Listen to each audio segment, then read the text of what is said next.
어머니, 이번 달 용돈 좀 더 주세요. 애들 학원비가 또 올랐어요. 엄마, 나도 급한 데가 있어. 이번에는 100만 원만 더 보태줘. 할머니, 제 차 할부금 좀 대신 내주세요.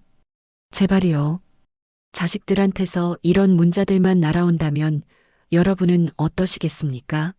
그리고 어떻게 대처하고 어떻게 자식들을 사람으로 만들어 가시겠습니까? 박순자, 72살. 30년을 운영한 작은 반찬 가게 앞에서 오늘도 김치를 썰고 있었습니다. 새벽 4시부터 시작된 하루였습니다. 무릎은 시리고 허리는 아팠지만 멈출 수가 없었습니다. 본격적인 사연 시작되기 전에 톡톡 화면 터치 2번의 좋아요와 댓글, 구독은 좋은 사연을 만드는데 큰 힘이 됩니다. 지금 부탁드립니다. 감사합니다. 순자에게는 세 자녀가 있었습니다. 첫째 아들 민수는 48살 대기업 부장입니다. 둘째 딸 은희는 45살 학원을 운영하고 있습니다. 막내 아들 재호는 42살 작은 회사에 다니고 있습니다.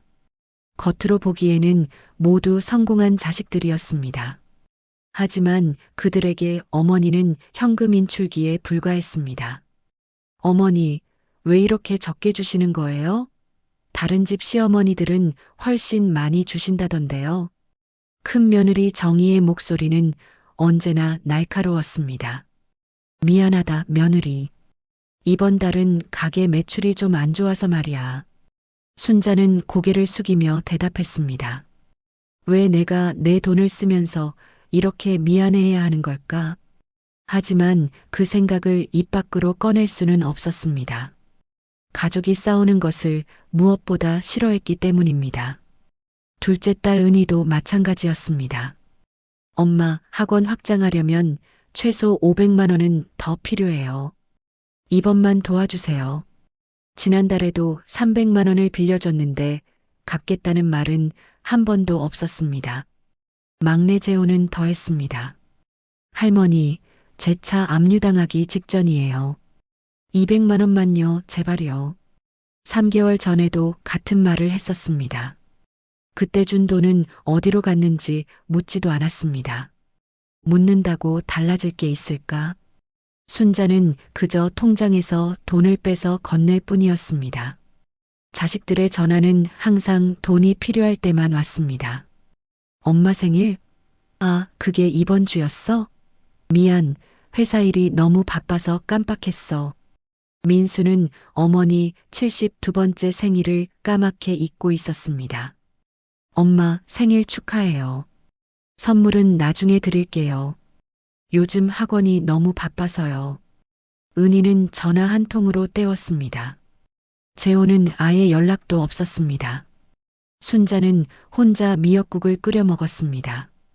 작은 반찬 가게 한쪽 구석, 낡은 밥상 위에 놓인 국그릇 하나. 내가 이렇게 살려고 30년을 일했나? 그때 가게 문이 열렸습니다. 할머니, 26살 손녀 지은이었습니다. 은희의 딸이었지만 어머니와는 달랐습니다. 지은아, 내가 어떻게 여기를. 할머니 생일인데 제가 어떻게 아나요? 여기요, 생일 케이크요. 지은은 작은 케이크 상자를 내밀었습니다. 대학생인 지은에게는 결코 적지 않은 돈이었을 것입니다. 순자의 눈가가 뜨거워졌습니다. 고맙다, 우리 지은이. 내가 최고야. 할머니, 혼자 생신 보내시면 어떡해요. 엄마한테 말했더니 바쁘대서 제가 왔어요. 지은은 할머니 옆에 앉았습니다. 둘은 작은 케이크를 나눠 먹으며 이야기를 나눴습니다. 할머니, 요즘도 새벽 4시에 일어나세요? 그래야지. 반찬은 신선해야 하니까. 할머니 무릎 안 아프세요? 지난번에 병원 가셨어요? 괜찮다, 괜찮아. 이 정도는 나이 들면 다 그런 거야. 지은은 할머니의 거친 손을 꼭 잡았습니다. 이 아이만큼은 다르구나. 순자는 지은을 보며 생각했습니다. 그날 밤 순자는 오래된 서류 가방을 꺼냈습니다. 가방 안에는 수십 장의 문서가 들어 있었습니다. 부동산 등기부등본, 주식증서, 은행 통장 사본들. 이제 슬슬 준비를 시작해야겠구나. 순자는 조용히 중얼거렸습니다. 그 얼굴에는 알 수 없는 미소가 떠올랐습니다. 이틀 후 첫째 며느리 정희가 반찬가게로 찾아왔습니다. 어머니, 이번에 아파트 계약금이 모자라서요. 1,000만 원만 빌려주세요. 1,000만 원? 그건 좀 큰 돈인데. 어머니, 항상 이러시네요. 저희가 어머니를 얼마나 잘 모시는데요. 나중에 꼭 갚을게요. 정희의 목소리는 점점 날카로워졌습니다. 순자는 한숨을 쉬었습니다. 알았다. 며칠 기다려라. 준비해 놓을게. 감사합니다, 어머니. 역시 어머니가 최고세요. 정희는 만족스러운 표정으로 돌아갔습니다. 그 뒷모습을 보며 순자는 다시 중얼거렸습니다. 다들 준비는 되어 가는구나. 다음 날 저녁 순자는 작은 수첩을 펼쳤습니다. 수첩에는 지난 10년간 자식들에게 준 돈이 빼곡히 적혀 있었습니다. 민수에게 총 2억 3천만 원, 은희에게 총 1억 7천만 원, 재호에게 총 9천만 원, 총 4억 9천만 원. 순자는 숫자를 계산하며 쓴웃음을 지었습니다. 그래도 이 정도면 충분히 지켜봤지. 그날 밤 순자는 오래된 친구에게 전화를 걸었습니다. 여보세요, 변호사님. 저 박순자입니다. 아, 사장님. 그동안 잘 지내셨어요? 네, 덕분에요. 약속했던 그 일 이제 시작하려고 합니다. 드디어 그때가 왔군요. 알겠습니다. 내일 사무실로 오시죠. 전화를 끊은 순자의 얼굴은 단호했습니다. 30년. 남편이 세상을 떠나고 홀로 세 자녀를 키운 30년. 겉으로는 작은 반찬가게 주인이었지만 실제로는 달랐습니다. 남편이 남긴 땅들을 하나씩 개발하고 팔면서 재산을 불려왔습니다. 아무도 모르게 조용히. 자식들은 어머니가 가난하다고 생각했습니다. 그렇게 믿게 만들었습니다. 진짜 얼굴을 보려면 이렇게 할 수밖에 없었어. 순자는 창밖을 바라보았습니다. 달빛 아래 작은 반찬가게의 간판이 보였습니다. 이제 곧 알게 될 거야. 너희들이 무시했던 이 반찬가게 할머니가 누구였는지. 다음 날 아침 순자는 평소처럼 새벽 4시에 일어났습니다. 김치를 썰고 나물을 무치고 국을 끓였습니다.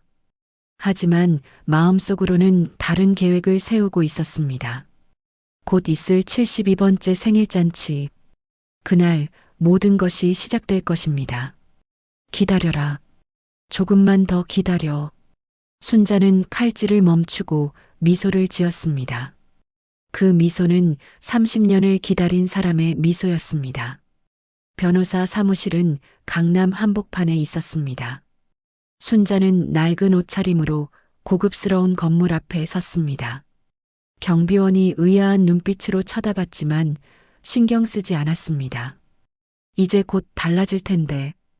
엘리베이터를 타고 12층에 내렸습니다. 김태준 법률사무소라는 간판이 보였습니다.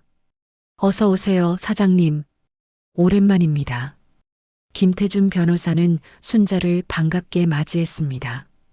40대 중반 신뢰감을 주는 인상이었습니다. 잘 지냈나, 변호사님. 그동안 감사했네. 천만에요.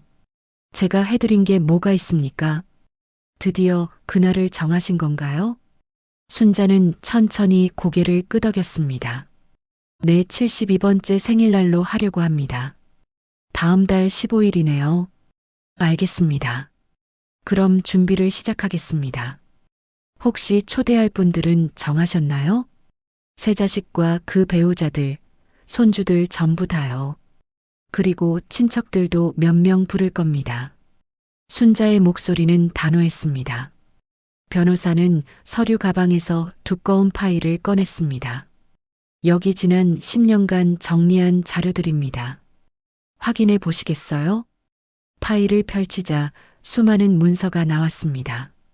부동산 매매 계약서, 주식거래 내역, 은행거래 명세서, 압구정동 땅 팔고 나서 3억이 남았지요?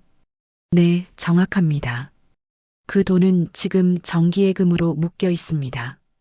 강남역 근처 상가 건물도 작년에 처분했고요. 맞습니다.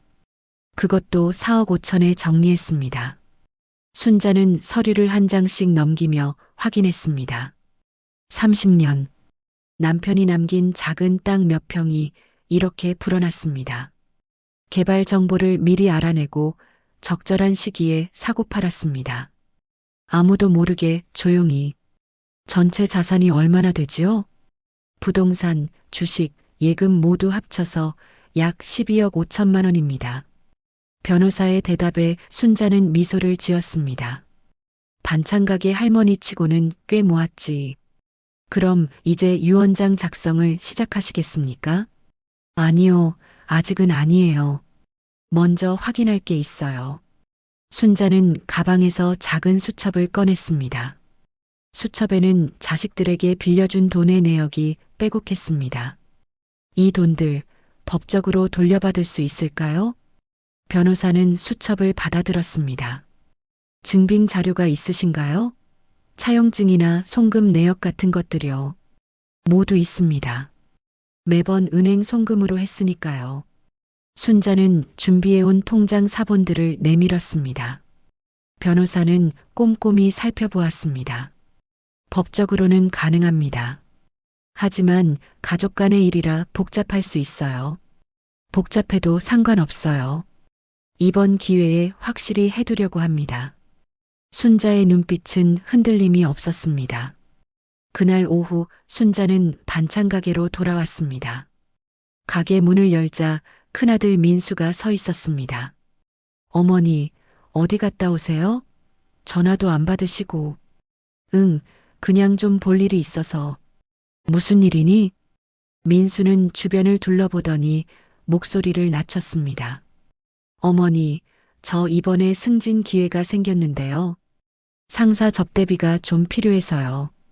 얼마나 필요한데? 500만 원만 빌려주세요. 다음 달 보너스 받으면 바로 갚을게요. 순자는 민수를 물끄러미 바라봤습니다. 다음 달 보너스? 그 말을 벌써 몇 번째 듣는 거지. 알았다. 며칠 후에 줄게. 감사합니다, 어머니. 역시 어머니가 최고세요. 민수는 만족스러운 얼굴로 돌아갔습니다. 그 뒷모습을 보며 순자는 수첩을 꺼내 적었습니다. 민수 500만 원 추가. 총 2억 3,500만 원. 저녁 무렵 둘째 딸 은희가 전화를 걸어왔습니다. 엄마, 나야. 혹시 지금 시간 돼? 그래, 무슨 일이니? 엄마, 저번에 말했던 학원 확장건 기억하시죠? 계약금을 다음 주까지 내야 하는데요. 순자는 한숨을 쉬었습니다. 얼마나 필요하다고 했지? 700만 원이요. 엄마, 이번만 도와주세요. 제발이요. 목소리에는 간절함이 묻어났습니다. 하지만 순자는 알고 있었습니다. 지난번 300만 원도 학원 확장이라고 했습니다. 하지만 은희 남편이 주식에 날렸다는 소문을 들었습니다. 알았어. 생각 좀 해보고 연락할게. 엄마, 빨리 결정해 주세요. 시간이 없어요. 전화를 끊고 순자는 또 수첩에 적었습니다. 은희, 700만 원 요청. 아직 미정. 밤 9시 막내 아들 재호가 가게로 찾아왔습니다. 술 냄새가 진동했습니다. 어머니 계시죠? 재호야, 술 먹었니? 왜 이렇게 늦게 왔어? 재호는 비틀거리며 들어왔습니다. 어머니, 저 이번에 사업 한번 해보려고요. 친구랑 같이요. 사업? 무슨 사업? 인터넷 쇼핑몰이요. 요즘 대박이래요. 1,000만 원만 투자하면 된대요. 순자는 고개를 저었습니다. 또 사기당하려는구나. 지난번에도 똑같은 말을 했습니다. 친구와 치킨집을 한다고 2천만 원을 빌려갔습니다. 석 달 만에 망하고 돈은 한 푼도 돌아오지 않았습니다. 재호야, 이번엔 안 돼. 내 형이랑 누나도 도와줘야 하거든. 예. 어머니, 왜 그러세요? 저만 안 도와주시는 거예요?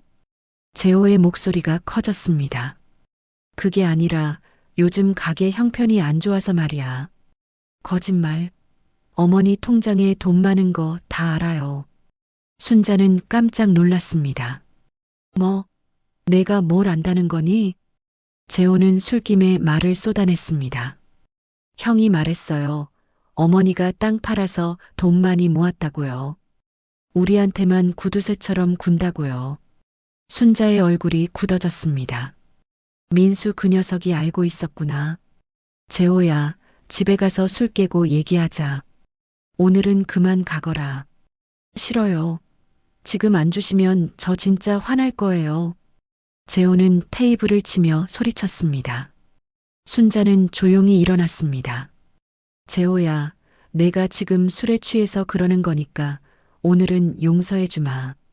하지만 다음에 또 이러면 안 돼. 어머니는 항상 그래요. 말로만 사랑한다고 하면서 돈은 안 주잖아요. 재호는 소리를 지르며 가게를 나갔습니다.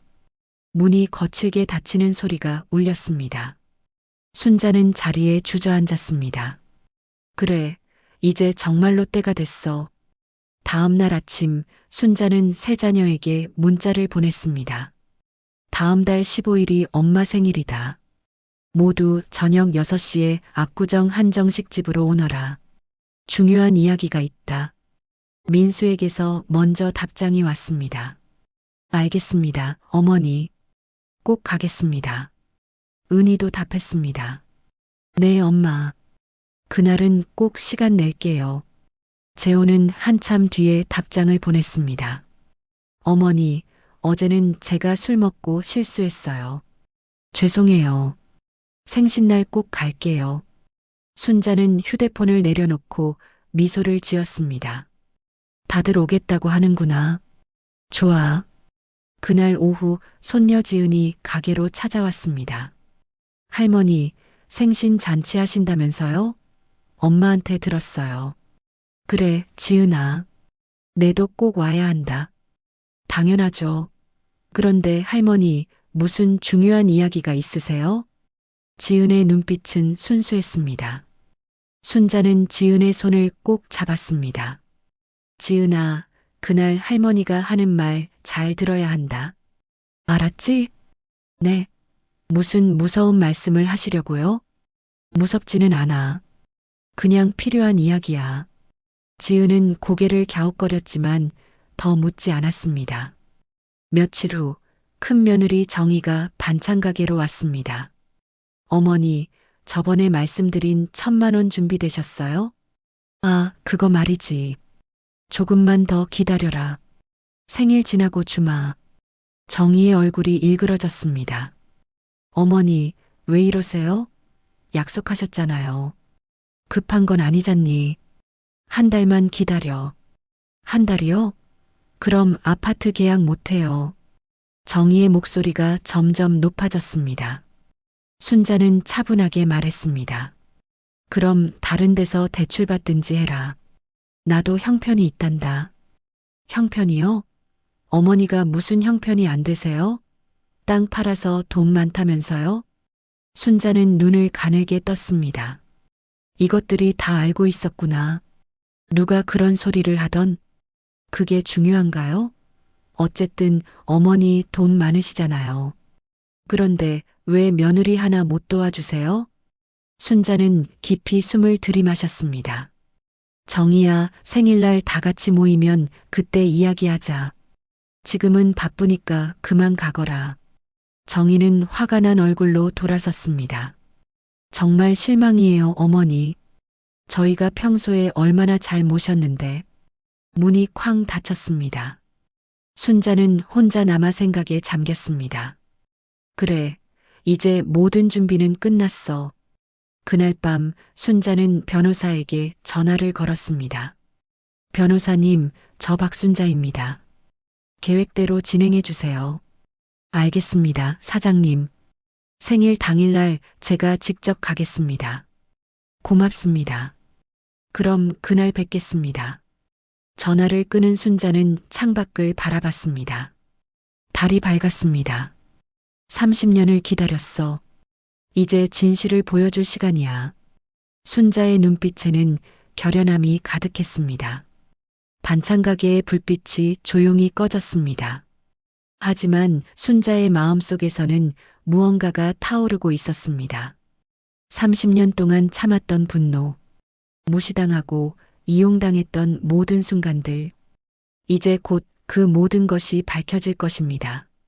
드디어 72번째 생일날이 밝았습니다. 순자는 새벽 4시에 눈을 떴습니다. 평소처럼 일어났지만 오늘은 반찬 가게로 가지 않았습니다. 대신 옷장을 열었습니다. 오래전에 사두었던 고급 한복이 걸려 있었습니다. 진분홍색 저고리에 자주색 치마. 한 번도 입어본 적 없는 옷이었습니다. 오늘만큼은 제대로 차려입어야지. 순자는 천천히 한복을 입었습니다. 거울을 보니 낯선 자신의 모습이 보였습니다. 72살 반찬 가게 할머니가 아니었습니다. 당당한 한 사람의 여인이었습니다. 오후 5시 순자는 압구정 한정식 집에 도착했습니다. 소담원이라는 간판이 붙은 고급 한정식 집이었습니다. 예약해둔 가장 큰 룸이었습니다. 20명이 앉을 수 있는 넓은 공간이었습니다. 어머니, 벌써 오셨어요? 첫 번째로 도착한 사람은 큰아들 민수였습니다.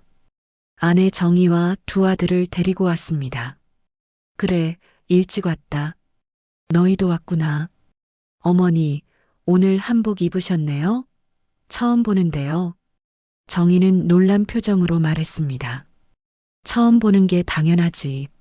너희 앞에서 한 번도 제대로 차려입은 적이 없으니까. 생일이니까 좀 차려입었지. 곧이어 둘째 딸 은희가 도착했습니다. 남편과 딸 지은을 데리고 왔습니다. 엄마, 생신 축하드려요. 와, 한복 정말 예쁘세요. 은희는 밝게 웃으며 인사했습니다. 할머니, 오늘 정말 멋지세요. 지은도 할머니를 안으며 말했습니다. 마지막으로 막내 재호가 들어왔습니다. 혼자였습니다. 어머니, 늦어서 죄송해요. 생신 축하드려요. 그래, 왔구나. 앉아라. 가족들이 모두 자리에 앉았습니다. 큰 상에는 화려한 음식들이 차려졌습니다. 어머니, 오늘 진수성찬이네요. 이 집 비싸다던데요. 민수가 주변을 둘러보며 말했습니다. 생일은 1년에 한 번이니까. 오늘은 좀 특별하게 하고 싶었어. 순자는 조용히 대답했습니다. 식사가 시작되었습니다. 하지만 분위기는 어딘가 어색했습니다. 순자가 평소와 달라 보였기 때문입니다. 뭔가 다르다. 오늘 어머니 분위기가 이상해. 민수는 속으로 생각했습니다. 정희도 남편에게 작게 속삭였습니다. 여보, 어머니 오늘 왜 저래? 평소랑 다르지 않아? 나도 그런 것 같아. 조용히 있어. 식사 중간 손주들이 용돈을 달라고 조르기 시작했습니다. 할머니, 오늘 생신이시니까 용돈 주세요. 민수의 큰아들이 말했습니다. 할머니, 저도요. 작은아들도 따라 말했습니다. 순자는 지갑을 꺼내 각자에게 5만 원씩 주었습니다. 와, 감사합니다, 할머니. 아이들은 좋아하며 돈을 받았습니다. 하지만 정희의 표정은 불만스러웠습니다. 고작 5만 원? 보통 생일 때는 10만 원씩 주셨는데. 식사가 끝나갈 무렵 순자가 입을 열었습니다. 다들 잘 먹었지? 네, 어머니. 정말 맛있었어요. 은희가 대답했습니다. 그럼 이제 본론으로 들어가겠다. 순자의 목소리가 달라졌습니다. 평소의 부드러운 톤이 아니었습니다. 단호하고 명확한 목소리였습니다. 가족들은 순자를 바라봤습니다. 어머니, 무슨 말씀하시려고요? 민수가 물었습니다. 일단 한 사람이 더 와야 해. 조금만 기다려라. 그때 룸문이 열렸습니다. 40대 중반의 남자가 들어왔습니다. 검은색 정장에 서류 가방을 든 모습이었습니다. 안녕하십니까? 저는 김태준 변호사입니다. 가족들의 얼굴이 굳어졌습니다. 변호사요? 어머니, 왜 변호사를 부르신 거예요? 정희가 놀란 목소리로 물었습니다. 필요해서 불렀지. 앉으시게, 변호사님. 김태준 변호사는 순자 옆에 앉았습니다. 서류 가방을 열어 문서들을 꺼냈습니다. 어머니, 대체 무슨 일이세요? 우리한테 무슨 말씀하실 게 있으세요? 민수의 목소리에는 불안감이 묻어났습니다. 순자는 천천히 숨을 들이마셨습니다. 드디어 이 순간이 왔구나. 나는 오늘 너희들에게 진실을 말하려고 한다. 진실이요? 무슨 진실이요? 은희가 물었습니다. 너희들은 나를 가난한 반찬가게 할머니로만 알고 있지? 그게 아니었어요? 재호가 끼어들었습니다. 순자는 고개를 저었습니다. 아니다. 나는 가난하지 않아. 변호사가 서류를 펼쳤습니다. 박순자 여사님의 현재 총 자산은 12억 5천만 원입니다. 루만이 순간 조용해졌습니다. 뭐라고요? 12억? 민수가 벌떡 일어났습니다. 어머니, 그게 무슨 말씀이세요? 어떻게 그런 돈이 있을 수가 있어요? 정희도 믿을 수 없다는 표정이었습니다. 너희 아버지가 남긴 땅들을 30년 동안 잘 관리했지. 개발되는 곳을 미리 사고, 오르면 팔고, 그렇게 불린 거야. 순자는 차분하게 설명했습니다. 그럼 그동안 왜 우리한테 그런 말씀을 안 하신 거예요? 은희가 떨리는 목소리로 물었습니다. 너희 진짜 모습을 보고 싶었거든. 순자의 눈빛이 날카로워졌습니다. 진짜 모습이요? 그게 무슨 뜻이에요? 민수가 다시 물었습니다. 너희가 나를 어떻게 대하는지 보고 싶었어. 돈 때문에 찾아오는지 아니면 진짜 어미로서 찾아오는지. 룸안의 공기가 무거워졌습니다. 정희는 얼굴이 새하얗게 질렸습니다. 이런, 우리가 들킨 거야. 은희는 고개를 숙였습니다. 재호는 입술을 깨물었습니다. 변호사님, 다음 서류를 보여주세요. 순자의 지시에 변호사는 또 다른 문서를 펼쳤습니다. 이건 지난 10년간 자녀분들에게 송금한 내역입니다. 서류에는 빼곡한 숫자들이 적혀 있었습니다. 민수 씨, 총 2억 3,500만 원. 민수의 얼굴이 굳었습니다. 은희 씨, 총 2억 700만 원. 은희는 눈을 감았습니다. 재호 씨, 총 9천만 원. 재호는 아무 말도 하지 못했습니다. 세 자녀 합쳐서 총 5억 원을 빌려줬습니다. 하지만 돌려받은 금액은 단 한 푼도 없습니다. 변호사의 말에 가족들은 숨도 제대로 쉬지 못했습니다. 어머니, 저희가 민수가 말을 더듬었습니다. 너희가 바빠서 잊어버렸다고? 다음에 갚겠다고? 순자의 목소리에는 서운함이 묻어났습니다. 10년이야, 10년. 그동안 단 한 번도 갚겠다는 말을 한 적이 없지. 은희가 울먹이기 시작했습니다. 엄마, 죄송해요. 저희가 잘못했어요. 잘못한 게 그것뿐이니? 순자는 차갑게 말했습니다. 너희는 나한테 전화할 때가 언제니? 돈 필요할 때뿐이지. 생일도 잊어버리고 명절에도 안 찾아오고. 민수는 아무 말도 하지 못했습니다. 사실이었기 때문입니다. 특히 너 민수야. 순자는 큰아들을 똑바로 바라봤습니다.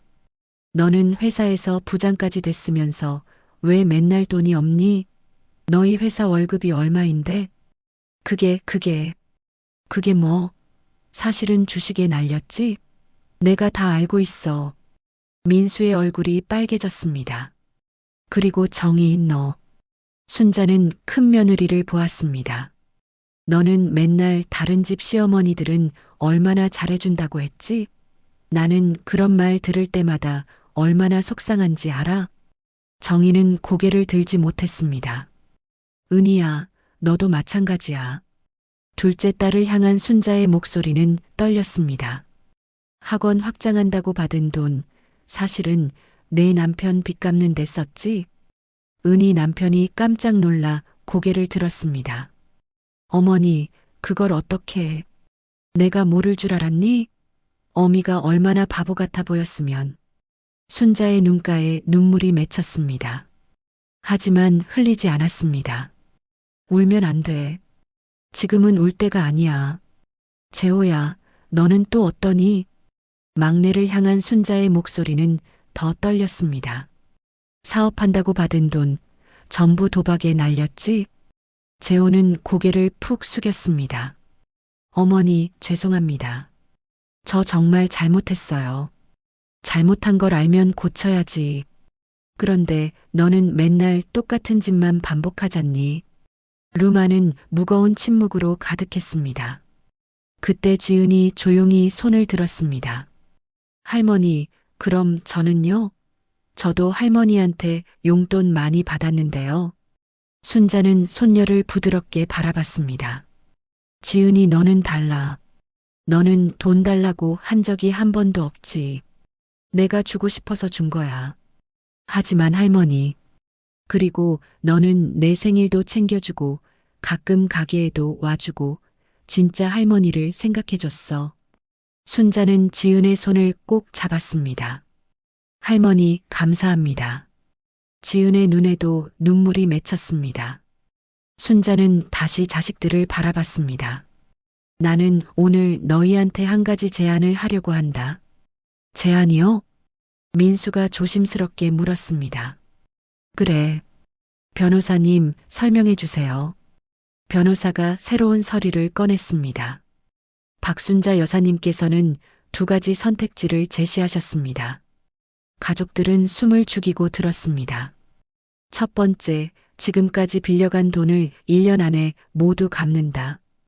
그러면 유산을 공평하게 나눠주신다고 하셨습니다. 민수와 은희, 재호는 서로를 바라봤습니다. 두 번째, 돈을 갚지 못하면 유산 상속에서 제외된다.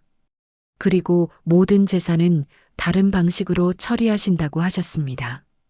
다른 방식이요? 그게 무슨 뜻이에요? 정희가 다급하게 물었습니다. 순자는 천천히 입을 열었습니다.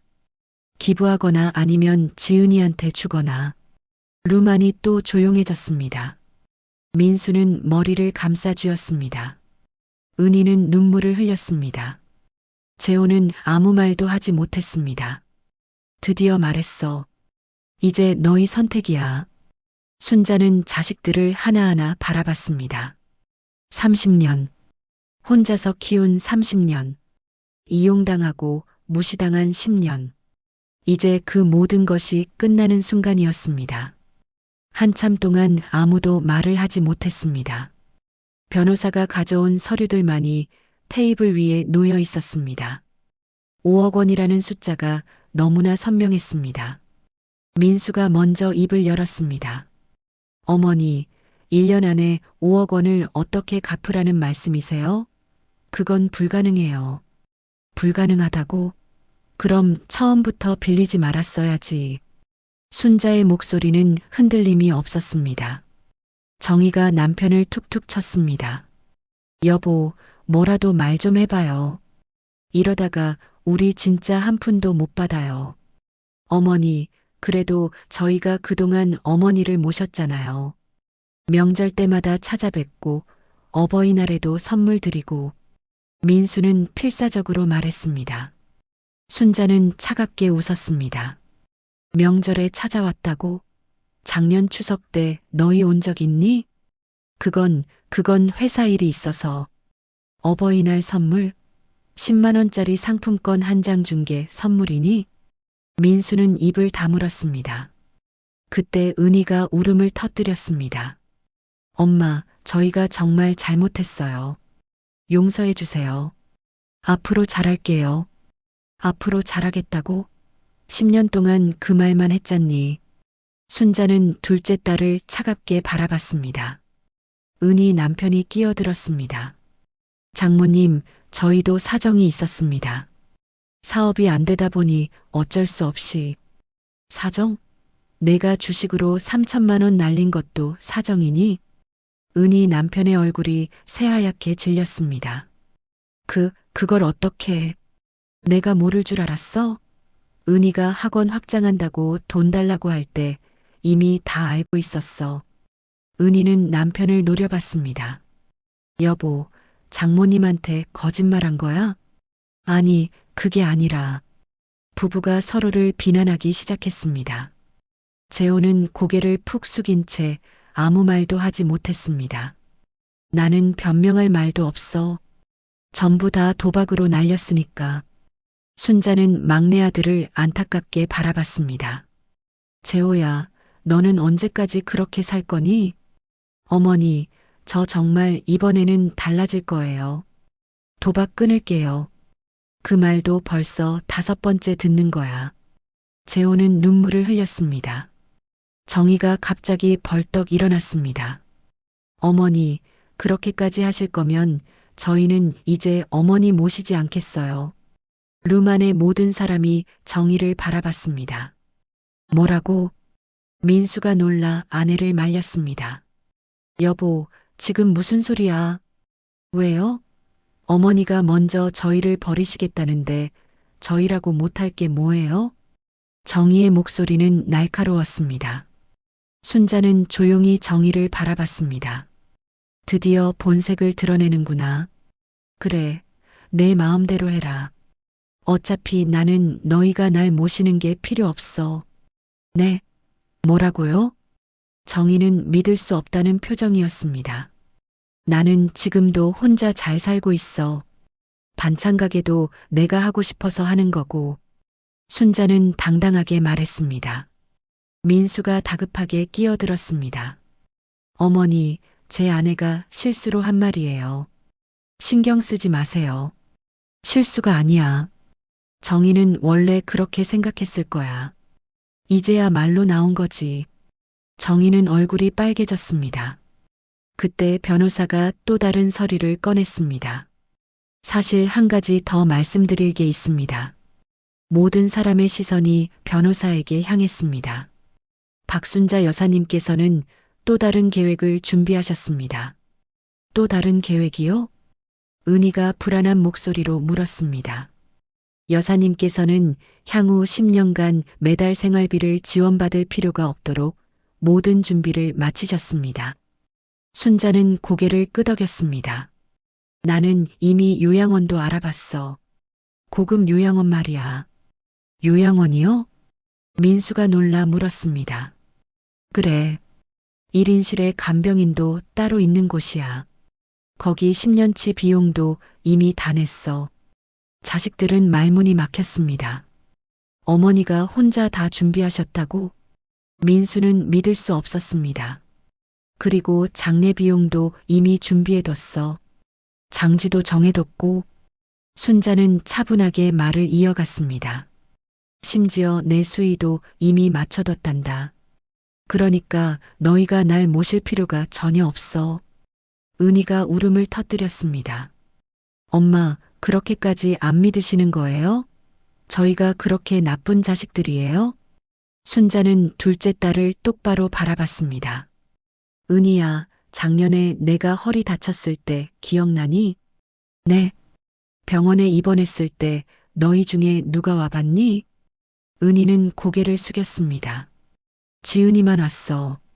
너희 셋은 바쁘다고 전화도 제대로 안 했지. 민수와 재호도 고개를 들지 못했습니다. 사실이었기 때문입니다. 정희가 다시 끼어들었습니다. 그래도 어머니, 법적으로 자식들한테는 상속권이 있잖아요. 어머니가 마음대로 못하실 거예요. 변호사가 차분하게 대답했습니다. 물론 법적으로 유류분 권리는 있습니다. 하지만 여사님께서는 이미 그 부분도 준비하셨습니다. 무슨 뜻이죠? 여사님께서는 생전 증여를 통해 상당 부분을 이미 처리하셨습니다. 합법적인 절차로요. 정의의 얼굴이 창백해졌습니다. 그때 지은이 조용히 말했습니다. 할머니, 저는 할머니 돈 필요 없어요. 할머니가 건강하게 오래 사시는 게 제일 중요해요. 순자는 손녀를 따뜻하게 바라봤습니다. 고맙다, 지은아. 내가 제일 효녀야. 은희가 딸을 보며 말했습니다. 지은아, 내가 무슨 말을 그렇게 해. 그건 할머니 돈인데. 엄마, 지금 그게 중요한 게 아니잖아요. 할머니가 얼마나 서운하셨을지 생각해봐요. 지은의 말에 은희는 더 이상 아무 말도 하지 못했습니다. 민수가 무릎을 꿇었습니다. 어머니, 제가 정말 잘못했습니다. 용서해 주세요. 제가 다 갚을게요. 1년 안에 2억 3,500만 원을 갚을 수 있겠니? 그건. 민수는 대답하지 못했습니다. 불가능한 금액이었기 때문입니다. 재호도 무릎을 꿇었습니다. 어머니, 저도 잘못했어요. 도박 진짜 끊을게요. 1년 안에 갚을게요. 내가 1년에 9천만 원을 어떻게 갚니? 내 월급이 얼마인데? 재호는 대답하지 못했습니다. 순자는 천천히 일어났습니다. 나는 너희한테 돈을 돌려받고 싶어서 이러는 게 아니야. 그럼 왜요, 어머니? 민수가 물었습니다. 너희가 정신 차렸으면 해서야. 세상에 공짜는 없어. 부모라고 해서 무한정 주는 게 아니야. 순자의 목소리는 떨렸습니다. 나도 30년 동안 힘들었어. 혼자서 너희 셋 키우면서 얼마나 고생했는지 알아? 자식들은 고개를 숙였습니다. 그런데 너희는 나를 현금 인출기로만 봤어. 필요할 때만 찾고 필요 없으면 잊어버리고. 순자의 눈에 눈물이 맺혔습니다. 하지만 흘리지 않았습니다. 이제 와서 우는 건 약해 보여. 강해야 해. 변호사가 마지막 서류를 꺼냈습니다. 여사님께서는 한 달의 시간을 드린다고 하셨습니다. 한 달 후 같은 날, 같은 시간에 다시 모이십시오. 한 달 후요? 은희가 물었습니다. 네. 그때까지 각자 생각할 시간을 드리겠답니다. 돈을 갚을 계획을 세우든 아니면 다른 방법을 찾든. 순자는 자식들을 하나하나 바라봤습니다. 나는 너희가 진심으로 뉘우쳤으면 좋겠어. 돈 때문이 아니라 진짜 어미를 생각하는 마음으로. 민수는 눈물을 흘렸습니다. 평생 처음으로 어머니 앞에서 울었습니다. 어머니, 정말 죄송합니다. 제가 큰아들로서 제대로 못했어요. 은희도 울고 있었습니다. 엄마, 저도 미안해요. 제가 너무 이기적이었어요. 재호는 소리내어 울었습니다. 어머니, 저 진짜 잘못했어요. 제가 너무 못난 아들이었어요. 순자는 눈물을 참았습니다. 지금 흔들리면 안 돼. 끝까지 가야 해. 정희는 여전히 불만스러운 표정이었습니다. 하지만 더 이상 말하지 않았습니다. 순자는 가방을 들었습니다. 나는 이만 가겠다. 한 달 후에 보자. 어머니, 지금 가시면 안 돼요. 케이크도 아직 안 잘랐잖아요. 민수가 말했습니다. 케이크는 필요 없어. 생일 축하도 진심이 아니면 받고 싶지 않아. 순자는 문을 향해 걸어갔습니다. 지은이 따라 나섰습니다. 할머니, 제가 모셔다 드릴게요. 고맙다, 지은아. 할머니와 손녀는 함께 룸을 나갔습니다. 뒤에 남은 가족들은 서로를 바라봤습니다. 아무도 말을 하지 못했습니다. 변호사가 명함을 꺼내 테이블에 놓았습니다. 한 달 안에 연락 주시기 바랍니다. 그럼 저도 이만. 변호사도 자리를 떴습니다.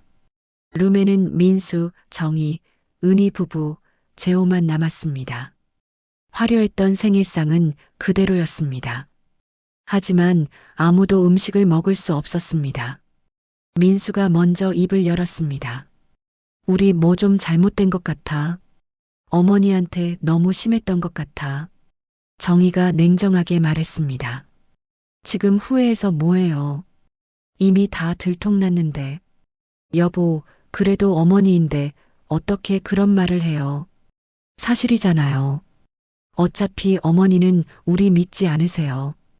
은희가 끼어들었습니다. 형님, 형수님, 우리 어떻게든 돈을 갚아야 할 것 같아요. 1년 안에 어떻게 갚아요? 우리도 빚이 있는데. 재호는 고개를 들지 못했습니다. 나는 갚을 방법이 전혀 없어. 이제 어떡하지? 그때 정희가 이상한 미소를 지었습니다. 사실 한 가지 방법이 있긴 해요. 무슨 방법이요? 은희가 물었습니다. 어머니를 설득하는 거죠. 우리가 진심으로 뉘우쳤다고. 그럼 어머니도 마음이 풀리실 거예요. 민수는 고개를 저었습니다. 그게 쉬울 것 같아요? 어머니가 10년을 준비하신 건데. 해봐야죠. 다른 방법이 없잖아요. 네 사람은 서로를 바라봤습니다. 앞으로 한 달, 그들에게 주어진 마지막 기회였습니다. 한 달이 흘렀습니다. 순자는 그동안 평소처럼 반찬 가게를 운영했습니다. 새벽 4시에 일어나고 김치를 썰고 손님을 맞이했습니다. 하지만 마음은 달랐습니다. 이제 곧 끝이 나겠지. 한 달 후면 모든 게 결정돼. 첫째 주 민수가 찾아왔습니다. 어머니, 그동안 잘 지내셨어요? 평소와 달리 공손한 태도였습니다. 그래, 잘 지냈다. 무슨 일이니? 아무 일도 아니에요. 그냥 어머니 뵙고 싶어서요. 민수는 비싼 과일 바구니를 내밀었습니다. 갑자기 왜 이러지? 3달 만에 처음 찾아왔는데. 고맙다. 들어와서 차나 한잔 하고 가거라. 민수는 가게 안으로 들어왔습니다. 어색한 침묵이 흘렀습니다. 어머니, 저 그동안 많이 반성했어요. 그래. 순자는 대답만 짧게 했습니다. 제가 정말 못난 아들이었어요. 어머니한테 너무 심했던 것 같아요. 민수의 목소리는 진지했습니다. 하지만 순자는 알았습니다. 진심인지 아니면 유산 때문인지 그동안 어머니가 얼마나 힘드셨을지 이제야 알 것 같아요. 죄송합니다. 민수는 고개를 숙였습니다. 순자는 조용히 차를 마셨습니다. 민수야, 내 말이 진심이니? 네, 어머니.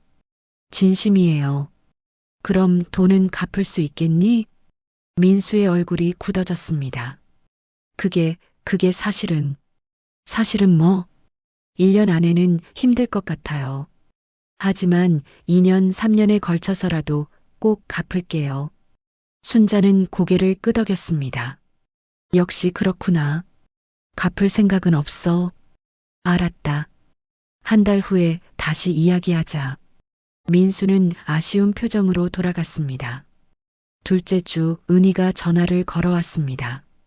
엄마, 요즘 어떻게 지내세요? 그냥 그렇지. 뭐? 엄마, 저 이번 주말에 시간 되세요? 같이 밥 먹을까요?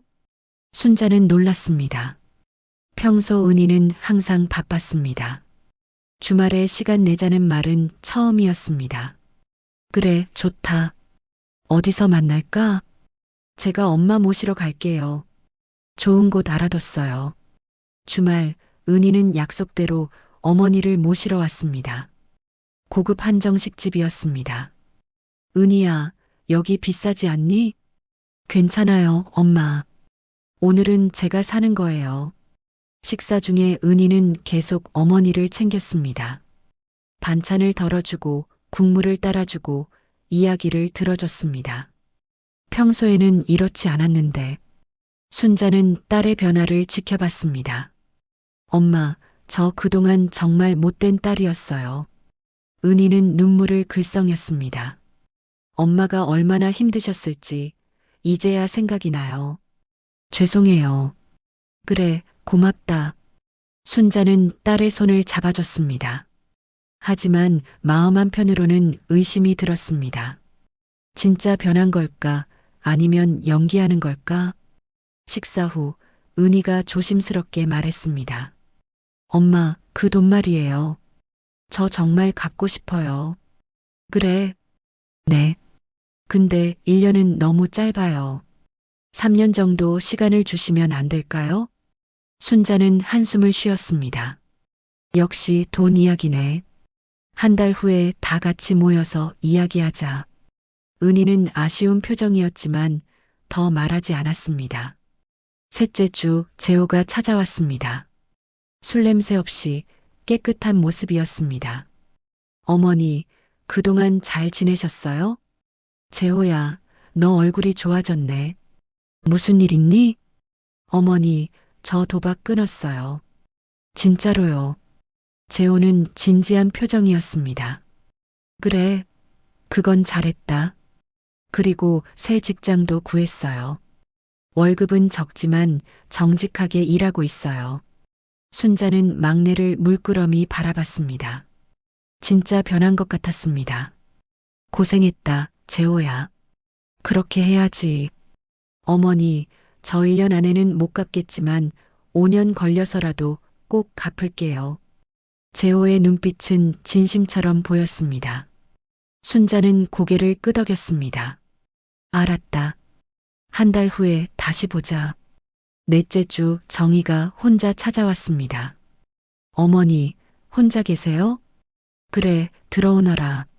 정희는 평소와 달리 겸손한 태도였습니다.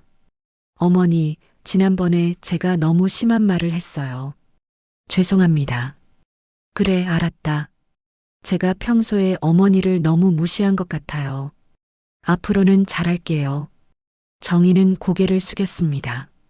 하지만 순자는 알았습니다. 정희의 눈빛에는 여전히 계산이 있었습니다. 이 사람은 안 변했어. 연기하는 거야. 정희야, 내 진심을 보여주려면 행동으로 해야 해. 말만으로는 안 돼. 정희의 얼굴이 굳어졌습니다. 네, 어머니. 알겠습니다. 정희는 불만스러운 표정으로 돌아갔습니다. 한 달이 지나는 동안 지은이는 매주 찾아왔습니다. 평소처럼 진심으로. 할머니, 오늘 제가 설거지 도와드릴게요. 아니다, 지은아.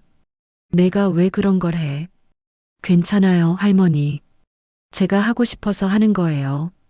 지은은 할머니와 함께 설거지를 했습니다. 일을 마치고 함께 차를 마시며 이야기를 나눴습니다. 할머니, 다음 주가 그날이죠? 그래, 지은아.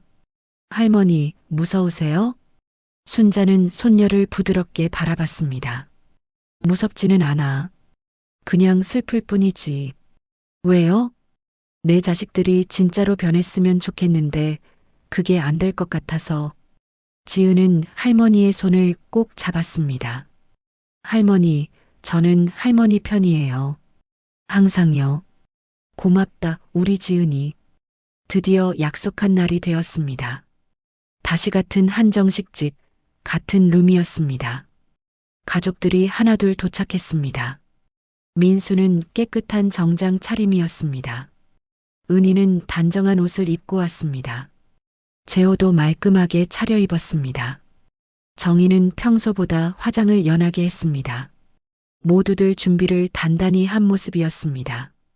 순자는 한복을 입고 왔습니다. 지난번과 같은 진분홍색 한복이었습니다. 변호사도 도착했습니다. 모두 오셨네요. 그럼 시작하겠습니다. 변호사는 서류를 펼쳤습니다. 한 달 동안 생각할 시간을 드렸습니다. 각자 결정하신 게 있으십니까? 민수가 먼저 손을 들었습니다. 어머니, 저는 2년 안에 갚겠습니다. 어떻게든 방법을 찾을게요. 은희도 말했습니다. 저도 3년 안에 갚을게요, 엄마. 제발 기회를 주세요. 재호도 이어서 말했습니다. 저는 5년 걸려서라도 꼭 갚을게요, 어머니. 세 자녀가 모두 갚겠다고 했습니다. 하지만 아무도 1년 안에는 못 갚는다고 했습니다. 순자는 조용히 듣고 있었습니다. 변호사가 물었습니다.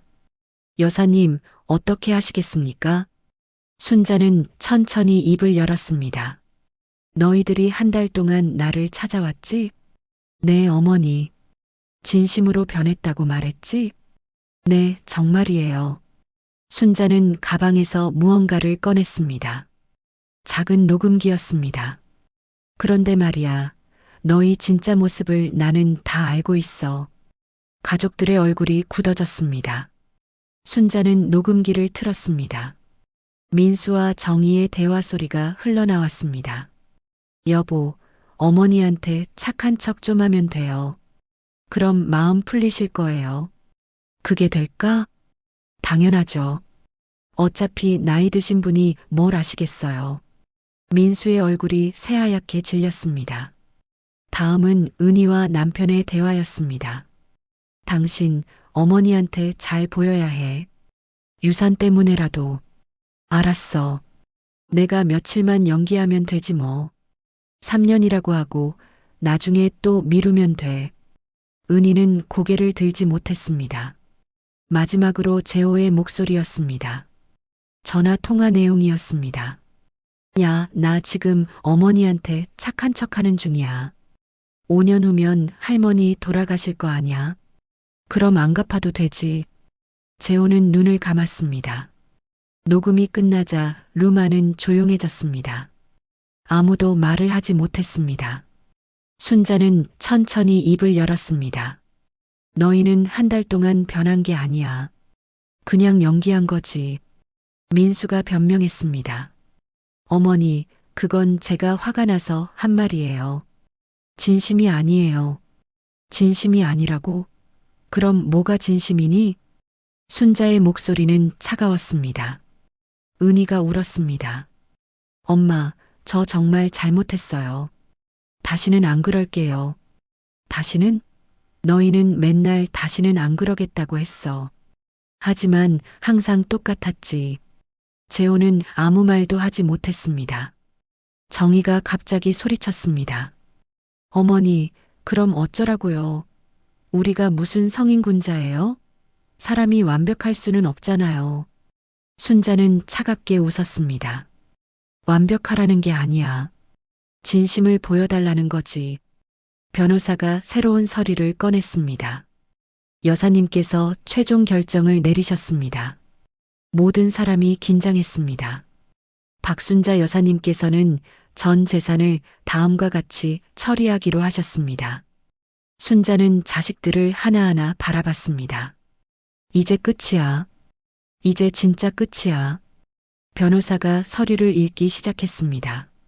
첫째, 반찬 가게는 폐업하고 건물은 매각합니다. 둘째, 모든 부동산과 금융 자산은 현금화합니다. 셋째, 그중 5억 원은 자녀들이 빌려간 돈으로 법적 추심 절차를 시작합니다.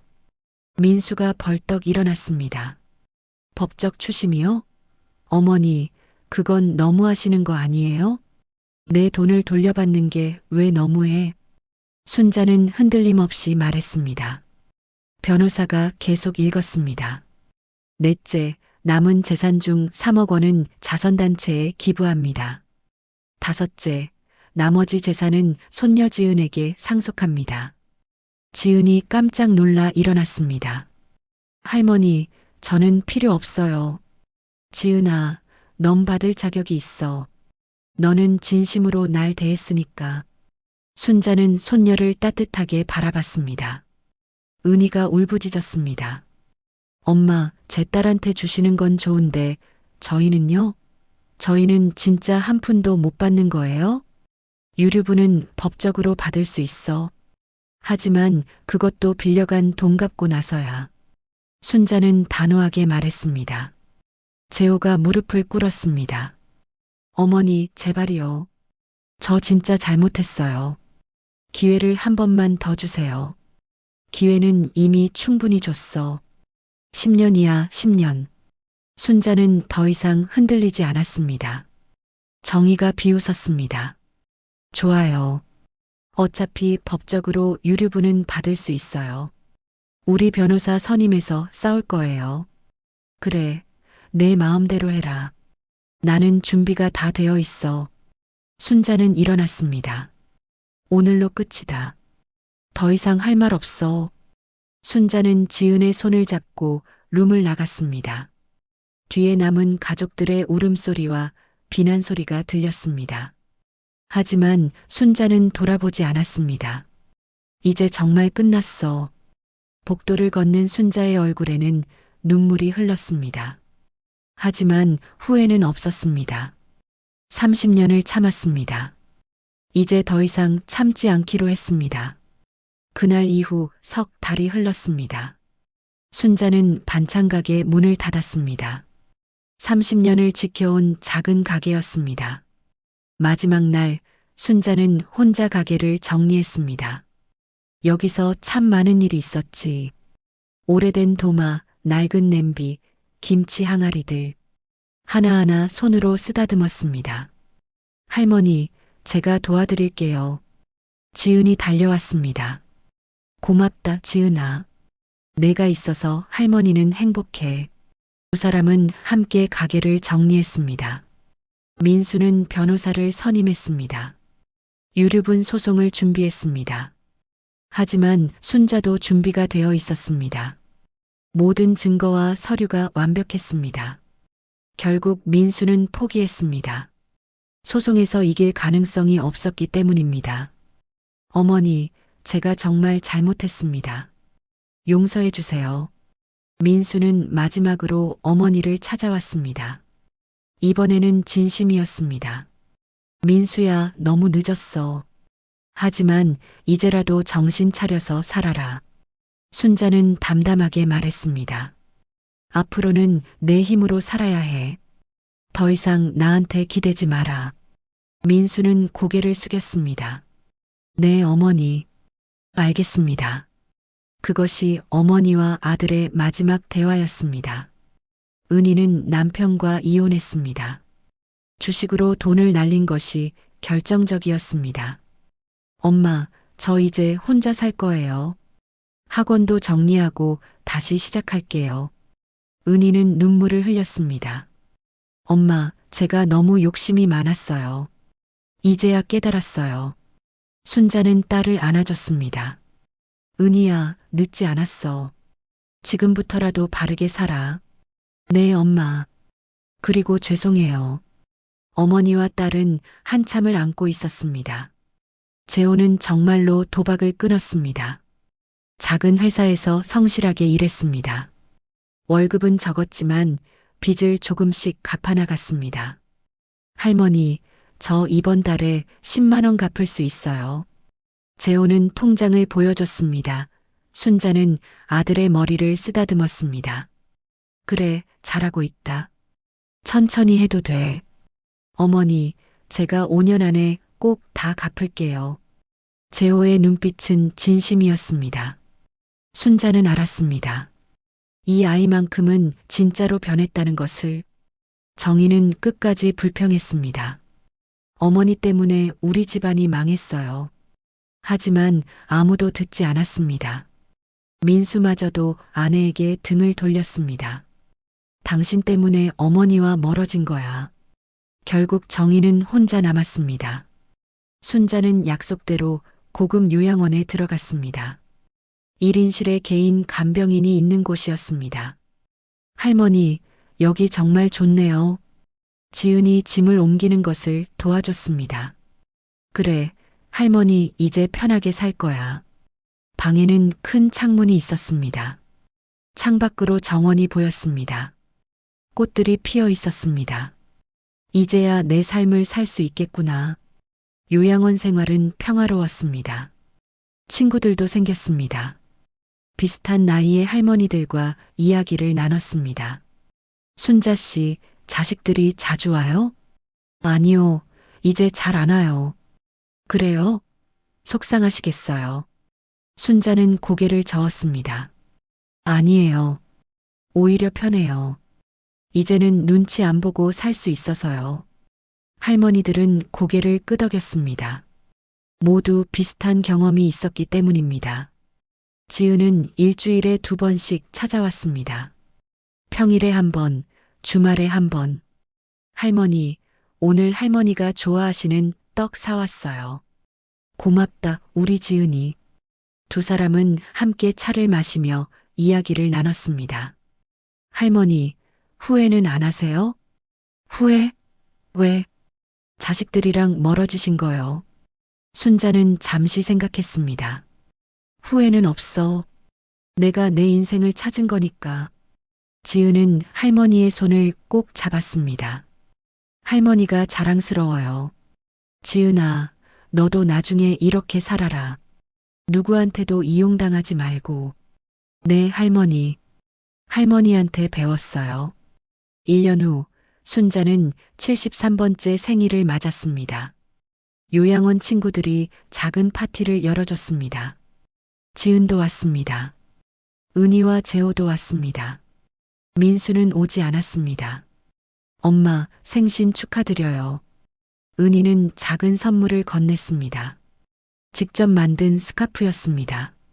고맙다, 은희야. 재호도 선물을 줬습니다. 손편지와 꽃다발이었습니다. 편지에는 이렇게 적혀 있었습니다. 어머니, 저 이제 100만 원 갚았어요. 남은 890만 원도 꼭 갚을게요. 사랑합니다. 순자는 눈물을 흘렸습니다. 이번에는 슬픈 눈물이 아니었습니다. 이 아이들은 진짜로 변했구나. 작은 파티는 따뜻했습니다. 웃음소리가 가득했습니다. 순자는 행복했습니다. 처음으로 진짜 행복을 느꼈습니다. 그날 밤 순자는 창밖을 바라봤습니다. 달이 밝았습니다. 남편, 나 잘 살고 있어. 이제 편히 쉴 수 있을 것 같아. 순자는 조용히 미소 지었습니다. 30년을 참았습니다. 하지만 이제는 더 이상 참지 않았습니다. 자신의 인생을 찾았습니다. 당당하게, 떳떳하게. 그것만으로도 충분했습니다. 여러분, 가족이라는 이름으로 모든 것을 참아야 하는 건 아닙니다. 부모라고 해서 무조건 희생해야 하는 것도 아닙니다. 사랑은 존중에서 시작됩니다. 이용이 아니라 진심으로. 오늘 이야기가 누군가에게 용기가 되기를 바랍니다. 당신의 인생은 당신의 것입니다. 당당하게 사십시오. 주인공과 당신을 응원하신다면 화면 터치 2번의 좋아요와 댓글, 구독 부탁드립니다. 감사합니다.